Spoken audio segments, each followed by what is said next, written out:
নমস্কার বন্ধুরা, আমার চ্যানেলে আমি আপনাদেরকে স্বাগত জানাই।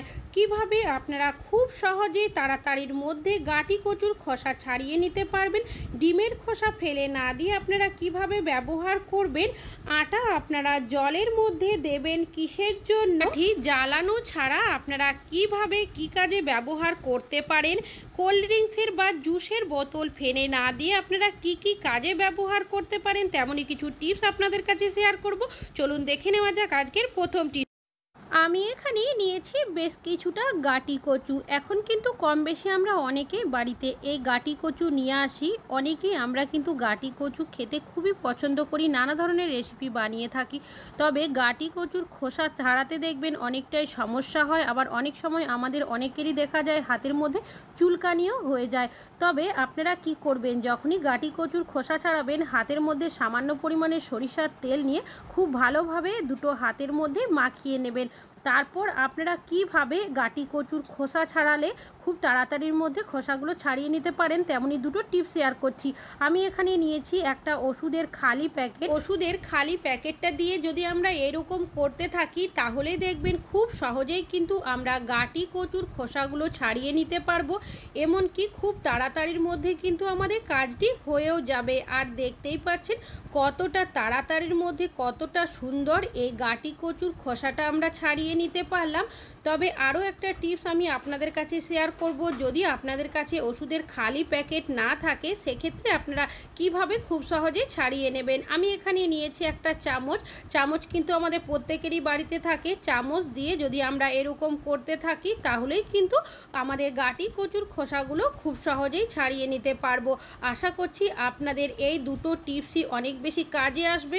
কিন্তু আপনারা অনেকটা পরিমাণের গাঁটি কচুর খোসা খুব সহজে এমনকি তাড়াতাড়ির মধ্যে ছাড়িয়ে নিতে পারবেন। আশা করছি আপনাদের এই দুটো টিপসই অনেক বেশি কাজে আসবে। ভালো লাগলে লাইক করবেন। এখন চলে যাচ্ছি পরবর্তী টিপস। আমরা এখন কম বেশি কিন্তু অনেকেই বাড়িতে জুস, কোল্ড ড্রিঙ্কস নিয়ে আসি। তবে এই ধরনের যে বোতলগুলো থাকে কিছুদিন ব্যবহার করার পর দেখবেন আমরা হয় ফেলে দিই, না হলে বাড়িতে এরকমই পড়ে থাকে। তবে এই বোতলগুলো ফেলে না দিয়ে কিন্তু আমরা নানাভাবে কাজে ব্যবহার করতে পারি, তেমনই একটা টিপস শেয়ার করব। আমি এখানে একটা ছুরি নিয়েছি, ছুরির সাহায্যে এইভাবে করে বোতলটাকে কেটে নিচ্ছি।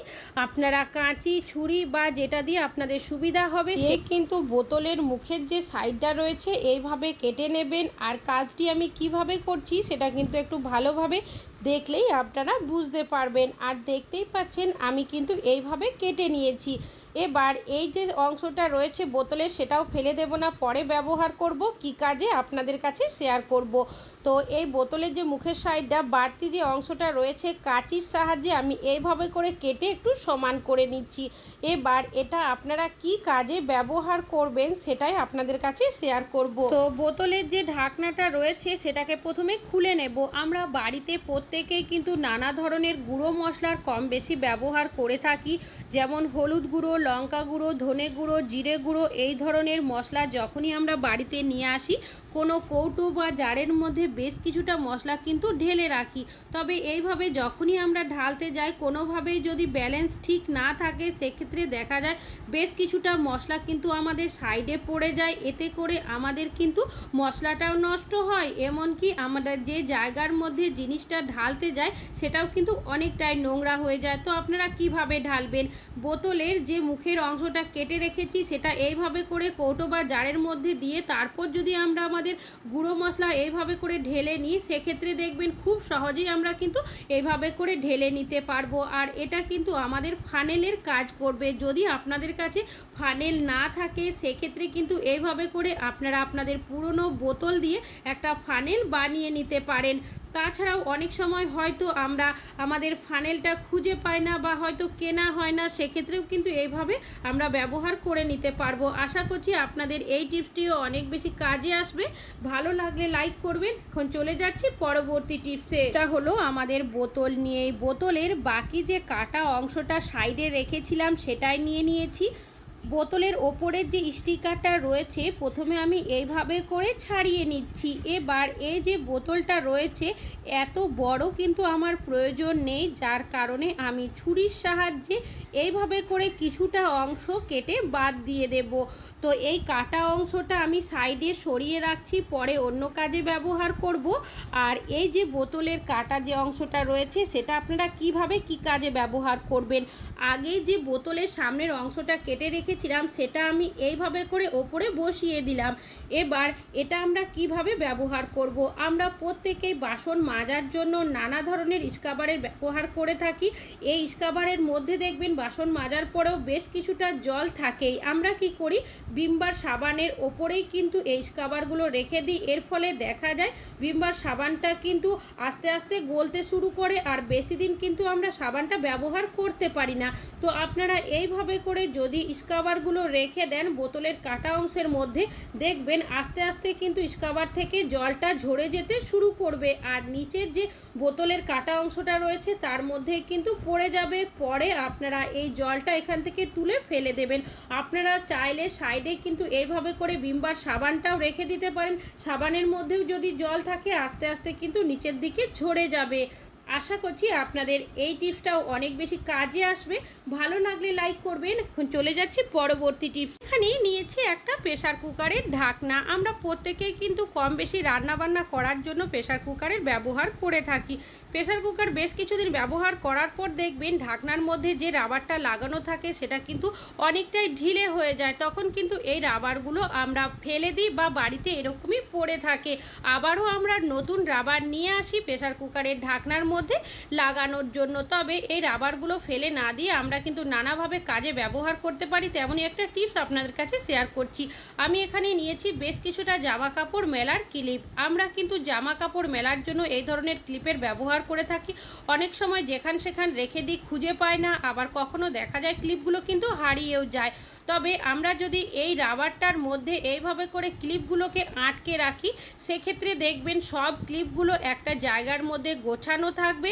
আর তাছাড়াও এইভাবে ক্লিপগুলো রাখার কারণে আমরা কিন্তু যে কোনো জায়গার মধ্যে এই রাবারটা দিয়ে হ্যাং করে রাখতে পারবো আর এটা দেখতেও কিন্তু অনেকটাই সুন্দর লাগছে। যখন আপনারা জামা কাপড়ের মধ্যে ক্লিপগুলো দেবেন তখন কিন্তু এই রাবারটা আপনারা হাতের মধ্যে এইভাবে করে পরে কিন্তু নিয়েও যেতে পারবেন। আশা করছি আপনারা এই ধরনের যে প্রেসার কুকারের রাবারগুলো থাকে ফেলে না দিয়ে কিন্তু এইভাবে ব্যবহার করতে পারবেন। ভালো লাগলে লাইক করবেন। এখন চলে যাচ্ছি পরবর্তী টিপে। নিয়েছি একটা ডিমের খোসা। ডিম আমরা প্রত্যেকেই কিন্তু কম বেশি খেয়ে থাকি, সেটা ডিমের অমলেট করেই হোক কি ডিম সেদ্ধ করে। তবে যেভাবেই আমরা ডিম খাই না কেন ডিমের খোসাটা কিন্তু কখনোই আপনারা ফেলে দেবেন না। ডিমের খোসা আমরা কিন্তু নানাভাবে কাজে ব্যবহার করতে পারি। তবে আমি আজকে আপনাদের কাছে এমনই একটা টিপস শেয়ার করব যেটা জানলে কিন্তু আপনারাও খুশি হয়ে যাবেন। চলুন দেখে নেওয়া যাক ডিমের খোসাটা আপনারা কিভাবে ব্যবহার করব। আমি এখানে একটা পাত্রের মধ্যে বেশ কিছুটা জল নিয়েছি। এইভাবে করে ডিমের খোসাটা একটু ভালোভাবে ধুয়ে নেব যাতে করে ডিমের যে আঁশটে একটা গন্ধ থাকে সেটা খুব সহজেই চলে যায়। আর দেখতেই পাচ্ছেন আমি কিন্তু ধুয়ে নিয়েছি ডিমের খোসাটাকে। এবার হাতের সাহায্যে আমি এইভাবে করে ছোট ছোট টুকরো করে নেব।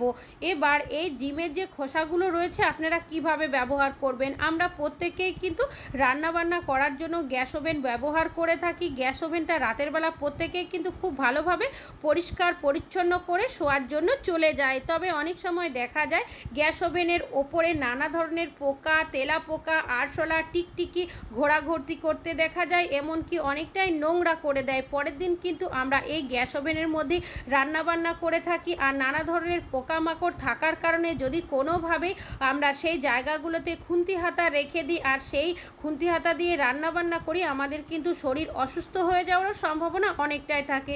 তো আপনারা ডিমের খোসাগুলো এইভাবে করে গ্যাস ওভেনের নিচে, গ্যাস ওভেনের ওপরে, এমনকি গ্যাস ওভেনের সাইডে এইভাবে রেখে দেবেন। ডিমের খোসার মধ্যে দেখবেন একটা গন্ধ থাকে, যার গন্ধের কারণে এখানে কিন্তু কোনো পোকামাকড়, তেলাপোকা বা টিকটিকি আসা যাওয়া করবে না। এইভাবে করে কিচেন স্ল্যাবের সাইডেও রেখে দিতে পারেন, এমনকি আপনারা কিচেন সিঙ্কের মধ্যেও দিয়ে দেবেন। তাহলে দেখবেন এখান থেকেও কিন্তু কোনো পোকামাকড়, তেলাপোকা ওপরের দিকে উঠে আসবে না। আশা করছি এই টিপসটা আপনাদের অনেক বেশি কাজে আসবে। ভালো লাগলে লাইক করবেন। এখন চলে যাচ্ছি আমি এখানে নিয়েছি নেল কাটার। আমরা নখ কাটার জন্য প্রত্যেকেই কিন্তু কম বেশি এই ধরনের নেল কাটারের ব্যবহার করে থাকি। যে জায়গার মধ্যে আমরা আমাদের নখ কাটি দেখা যায় সেই জায়গার মধ্যে কিন্তু নখের টুকরোগুলো এদিক ওদিক ছড়িয়ে ছিটিয়ে পড়ে যায়, বাড়িটাও নোংরা হয়। আবার অনেক সময় নখ কাটতে গিয়ে নখের টুকরো কিন্তু চোখের মধ্যেও লেগে যায়। বিশেষ করে যদি বাচ্চাদের চোখের মধ্যে লেগে যায় তখন অনেকটাই সমস্যার মধ্যে পড়তে হয়। তবে যখনই আপনারা নখ কাটবেন এমন কিভাবে নেল কাটার দিয়ে নখ কাটবেন যাতে করে নখগুলো চারিদিকে ছড়িয়ে ছিটিয়ে পড়েও যাবে না, আমাদের মেঝেটা নোংরাও হবে না, এমনকি চোখের মধ্যে ঢুকে যাওয়ারও সম্ভাবনা থাকবে না। এখানে নিয়েছি স্যালো টেপ। স্যালো টেপটাকে নেল কাটারের সাইডে এইভাবে করে লাগিয়ে দিচ্ছি, তারপর একটা কাঁচির সাহায্যে এভাবে কেটে নিচ্ছি। ঠিক একইভাবে নেল কাটারের যে সাইডের অংশটা রয়েছে তার মধ্যেও কিন্তু আমি স্যালো টেপটাকে এইভাবে করে লাগিয়ে নিচ্ছি। এবার আমরা যদি এই নেল কাটার দিয়ে আমাদের নখ কাটি সেক্ষেত্রে দেখবেন আমাদের নখ কিন্তু চারিদিকে ছড়িয়ে ছিটিয়ে পড়ে যাবে না, এমনকি চোখের মধ্যে ঢুকে যাওয়ারও সম্ভাবনা থাকবে না। দেখতেই পাচ্ছেন বন্ধুরা, নেল কাটারের সাইডে কিন্তু আমি স্যালো টেপটাকে দিয়ে এইভাবে করে দুটো সাইডে আটকে নিয়েছি। এবার এখানে নিয়ে নিয়েছি একটা ওষুধের খালি প্যাকেট। এই প্যাকেটটাকে আমি এইভাবে করে কেটে নিচ্ছি। অনেক সময় দেখবেন নেল কাটার বেশ কিছুদিন ব্যবহার করার পর নেল কাটারের যে ধারটা থাকে সেটা কিন্তু অনেকটাই কমে যায়। সেক্ষেত্রে আমরা কিন্তু বাজার থেকে নতুন নেল কাটার কিনে নিয়ে আসি নখ কাটার জন্য। তো নতুন নেল কাটার কিনে না নিয়ে এসে আমরা যদি ওষুধের খালি প্যাকেটটা এইভাবে করে কেটে নিই বেশ কিছুক্ষণ, তাহলেই দেখবেন নেল কাটারের যে ধারটা চলে যায় সেটা কিন্তু খুব সহজেই চলে আসবে। এইভাবে যদি আমরা আমাদের নখগুলো কাটি সেক্ষেত্রে দেখবেন নখগুলো কিন্তু চারিদিকে ছড়িয়ে ছিটিয়ে পড়ে যাবে না। ভেতরে যেখানে সেলো টেপটা দিয়ে আটকে দিয়েছি দুটো সাইডে তার মধ্যে কিন্তু আমাদের নখের টুকরোগুলো আটকে যাবে। আপনারা কিন্তু তখন এইভাবে করে সেলো টেপটাকে খুলে তারপর ফেলে দেবেন। আর দেখতেই পাচ্ছেন ওষুধের খালি প্যাকেটে যে টুকরোগুলো রয়েছে সেগুলো কিন্তু এইভাবে করে এখানে আটকে রয়েছে। আশা করছি আপনাদের এই টিপসটিও অনেক বেশি কাজে আসবে। ভালো লাগলে লাইক করবেন। এখন চলে যাচ্ছি পরবর্তী টিপস। আমি এখানে নিয়েছি একটা দেশলাইয়ের বক্স। আমরা প্রত্যেকেই কিন্তু দেশলাই কাঠি জ্বালানোর ক্ষেত্রে ব্যবহার করে থাকি। তবে আজ কিন্তু দেশলাই কাঠি জ্বালানোর ক্ষেত্রে ব্যবহার করব না, অন্য একটা কাজে ব্যবহার করব। কি কাজে ব্যবহার করব সেটা জানলে কিন্তু আপনারাও খুশি হয়ে যাবেন। চলুন দেখে নেওয়া যাক কিভাবে ব্যবহার করি। আমি এখানে নিয়েছি একটা পেপারের টুকরো, তার মধ্যে এইভাবে করে দেশলাই কাঠিগুলো দিয়ে দিয়েছি। এবার পেপারটাকে আমি এইভাবে করে মুড়িয়ে নিচ্ছি। কাজটি কিভাবে করছি সেটা ভালোভাবে দেখলেই বুঝতে পারবেন। তবে আপনারা চাইলে আপনাদের সুবিধা অনুযায়ী কিন্তু পেপারটা মুড়িয়ে নিতে পারেন। আমি এইভাবে করে এই পেপারের সাইডে দিয়ে হাত দিয়ে একটু চেপে তারপর ছোট করে মুড়িয়ে নিচ্ছি।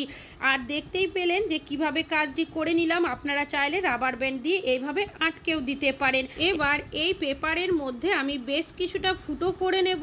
একটা কাঁচির সাহায্যে আপনারা যে কোনো ধারালো জিনিস দিয়ে ফুটো করে নিতে পারেন যাতে করে দেশলাই কাঠির একটা যে স্ট্রং গন্ধ থাকে সেটা খুব সহজে বাইরে বেরিয়ে আসে। আমরা প্রত্যেকে বাড়িতে কিন্তু রুটি করার জন্য আটা এনে রাখি, কারণে যদি রুটি করা না হয়ে থাকে বা বেশ কিছুদিনের জন্য যদি হঠাৎ করে আমরা বাইরে কোথাও চলে যাই সেক্ষেত্রে দেখা যায় যখনই বাড়ি ফিরে আসি আটার মধ্যে দলা পেকে যায়, আটার মধ্যে পোকা ধরে যায়, তখন কিন্তু সেই আটা ফেলে দিতে হয়। তো আপনারা কি করবেন, এইভাবে করে দেশলাই কাঠি বেশ কিছুটা পেপারের মধ্যে মুড়িয়ে তারপর আটা জার বা কৌটোর মধ্যে রেখে দেবেন। এতে করে দেশলাই কাঠির স্ট্রং গন্ধের কারণে আটার মধ্যে পোকাও ধরবে না, এমনকি দলা পেকে যাবে না। আপনাদের এই টিপসটিও অনেক বেশি কাজে আসবে। ভালো লাগলে লাইক করবেন। এখন চলে যাচ্ছি পরবর্তী টিপসে। পরবর্তী টিপসটা হলো আমাদের আটা নিয়ে। আটা আমাদের প্রত্যেকেরই বাড়িতে নিয়ে আসা হয়, তবে অনেক সময় দেখবেন আটাটা ভালো রাখার জন্য আমরা যেখান থেকে আটা নিয়ে আসি আটার মধ্যে নানা ধরনের পাউডার বা কেমিক্যাল মিশিয়ে দেওয়া হয়। তাছাড়াও যখন দেখা যায় আটার চাহিদা অনেকটাই বেশি হয়ে যায় সেক্ষেত্রে আটাটা ওজনে বাড়ানোর জন্য আটার মধ্যে আটাতে ভুসি বা আরও নানা ধরনের জিনিস মিশিয়ে দেয়, যেটা কিনা আমরা খালি চোখে দেখে বুঝতে পারি না। আর এই ধরনের আটার মধ্যে কোনো কিছু মেশানো রুটি যদি আমরা খেয়ে থাকি সেক্ষেত্রে আমাদের শরীর অসুস্থ হয়ে যাওয়ারও সম্ভাবনা থাকে। তবে আপনারা কিভাবে আটাটাকে চেক করে দেখে নেবেন বা বুঝে নেবেন আটার মধ্যে কোনো কিছু মেশানো রয়েছে কি নেই। আমি এখানে নিয়েছি কুসুম গরম জল। এখানে কিন্তু কুসুম গরম জলেরই ব্যবহার করতে হবে।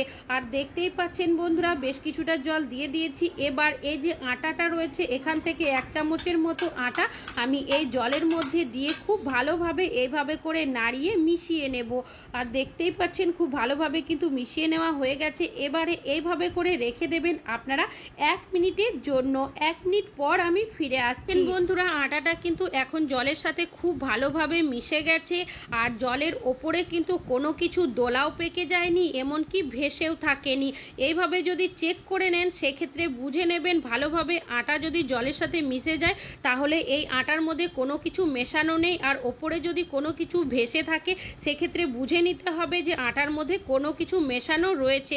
আশা করছি এইভাবে করে কিন্তু আপনারা আপনাদের আটাটা চেক করে নিতে পারেন। ভালো লাগলে লাইক করবেন। তাহলে বন্ধুরা, আজকে এখানেই শেষ করছি। আবার চলে আসবো আরও নতুন নতুন টিপসের ভিডিও নিয়ে। ততক্ষণের জন্য ভালো থাকবেন, সুস্থ থাকবেন।